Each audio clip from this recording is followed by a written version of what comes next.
Myntri Rangbah Konrad ke sangma hakalai phuwai tarik kala lingkot ula ong ba ka jingweng no ya ki kes persya ya ki dekhot bat nong yalam kaseng hinyau trap National Liberation Council kan long kat kum ka jinglong jingman ki kes bat ula Kyntu ya ka HNLC ban bteng ya ka jingiakren iasuk bat ka sorkar habakren bat kinong tho khubor u Konrad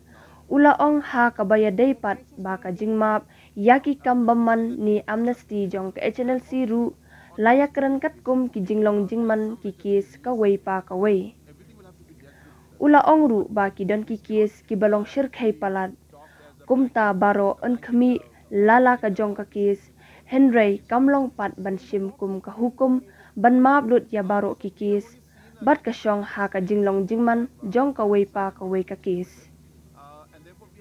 ula ong ru ba ki don ki kendon ha ka jingiakren iasuk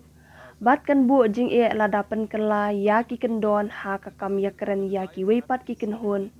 kumta ya ki kendon hi amban pen kala bat kani kan long kumju ya ka HNLC ula ong ba ka sorkar kadang yu i tang ya ka shithi na ka HNLC ba ka phak tien ban weng na ka jingiakren iasuk henry na kalyang u Konrad ula Kyntu ya ka HNLC ba ha ka jingiakren kandon ka jing e henry ka jing thmu bat jing ang nut kalong ban yo ya ka jing suk ka balong kong san u Konrad ula ong ba ka sorkar kadang kloy ban yakren bat Kyntu ya ka HNLC ban beteng biang ya ka ni ka jingiakren. See, there are standard conditions that are there for all talks, and hence if we change those conditions for some organization, then it becomes difficult to have a uniform platform in which we treat all the organizations, because the terms and conditions cannot change. Therefore, whatever terms and conditions have been used and laid down for other organizations, same conditions are being put up now for HNLC talks. So their cases cannot be withdrawn. Now, as we said that we have discussed those matters, and obviously on case-to-case basis, there are some which are very heinous in nature, so everything will have to be dealt with separately. But this cannot be talked as a blanket ban, a blanket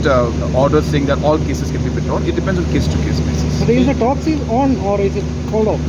So we have only seen a letter from their side saying that they have decided not to continue with it, and therefore we have urged them that look, there will always be challenges, there will always be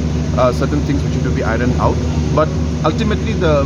decision or the desire to have peace is what is most important, and hence we are open to discussion and talk, and we urge them that they should continue the talks.